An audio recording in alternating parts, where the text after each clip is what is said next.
मित्रों नमस्कारम। तो आज हम चर्चा करने वाले हैं एक बहुत ही महत्वपूर्ण आसन जिससे बहुत सी प्रकार की बीमारियां समाप्त हो जाती हैं। जैसे आपको अगर मिर्गी इत्यादि की समस्या है तो वह भी इस आसन को करने के पश्चात समाप्त हो जाएगी। आपकी जठराग्नि प्रदीप्त यानी जो जठराग्नि कमजोर होती है, जिनका खाना पचता नहीं है, सही से डाइजेस्ट नहीं होता, वह भी इस आसन को करने से सही हो जाती है। और अन्य प्रकार के हृदय से संबंधित, चेहरे से संबंधित, बालों से संबंधित और किसी भी प्रकार से जो इधर से ऊपर के शरीर के जो रोग हैं वह इससे समाप्त हो जाते। तो इस आसन को बड़ी विस्तार से आपको समझने की आवश्यकता है और बड़ी विस्तार से हम आपको इस आसन को समझाने वाले।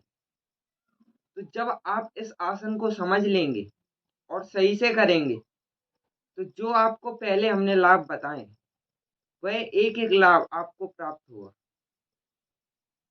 बहुत से प्रकार के रोग, पीलिया जैसा रोग होता है, वह भी इससे सही हो जाता है। तो इस आसन को समझने की अत्यधिक आवश्यकता है। तो चलिए हम प्रारंभ करते हैं इस आसन को और आपको करके दिखाते हैं। फिर आप इसको महसूस कीजिए कि आपको कैसा अनुभव हुआ। आपको इस आसन के बारे में इस प्रकार से समझना चाहिए, जितना आसन होते हैं उनमें से ये आसनों का राजा कहा जाता है। इसे सर्वांगासन कहते हैं। सर्वांगासन करने के पश्चात आपको एकदम से बैठना नहीं है, आराम से लेट जाना है कुछ समय के लिए। तो चलिए प्रारंभ करते हैं इस आसन को।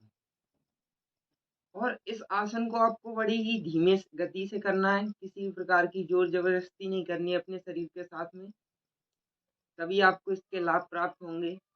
और कम से कम 1 महीने के लाभ से, 1 महीने के जो निरंतर अभ्यास होता है उससे ही लाभ प्राप्त होते हैं। चलिए प्रारंभ करते हैं मित्रों। आपको इस विधि के बारे में बता दें, आपको सबसे पहले लेट जाना है और लेटने के बाद में जो है आपको अपने हाथों को जमीन में फैला लेना है और फैलाने के बाद में अपने पैरों को धीमे धीमे आसमान की ओर या ऊपर की ओर करना है। और जब आपके पैर ऊपर हो जाएं तब आपको अपनी कटी यानी कमर पर अपने दोनों हाथों को इसी प्रकार से लगाना है, जैसे अभी हम बैठकर दिखा रहे हैं, इसी प्रकार से आपको ये उल्टी अवस्था में करना है। फिर आपको ये जो श्वास है वह श्वास धीमे धीमे चलती रहे, इस बात का ध्यान रखें।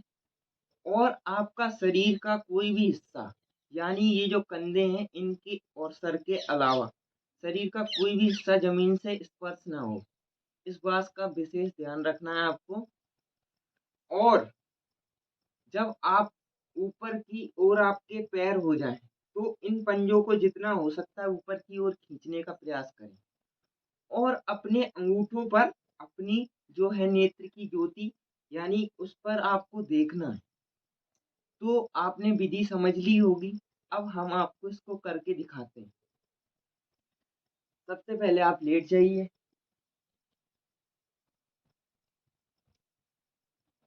लेटने के बाद में आप अपने पैरों को धीमे धीमे उठाएंगे।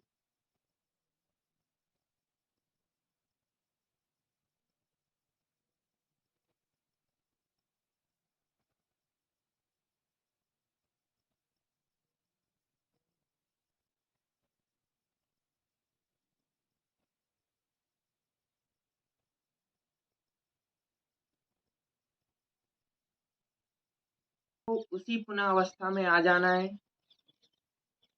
जिस प्रकार से आप इस आसन को करने के लिए प्रयास कर रहे थे, उस प्रकार से आपको उसी अवस्था में आ जाना है। तो यह हमारा एक अभ्यास हुआ। आप इस अभ्यास को 1 से प्रारंभ करके अपनी शक्ति के अनुसार जितना चाहें उतना बढ़ा सकते हैं। और इस बात का विशेष ध्यान रखें कि आपको खाना खाने के बाद में इस आसन को नहीं करना है। और वैसे तो बहुत से ऐसे आसन हैं जो जो खाने के बाद में नहीं किए जा सकते। इस आसन को आपको सुबह में ही करना है।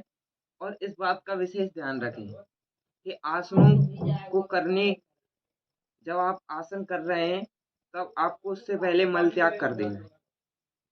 तो इन नियमों का अगर आप समझ विस्तार से समझेंगे और सही से इनका पालन करेंगे तो निश्चित रूप से आपको अपने जीवन में बहुत से लाभ प्राप्त होंगे। तो आपने आज सर्वांग आसन को देखा और इसको अपने जीवन में आवश्यक रूप से धारण कीजिए, जिससे आने वाले लाभ आपको प्राप्त होते रहें। तब तक के लिए नमस्कारम मित्रों, मिलते हैं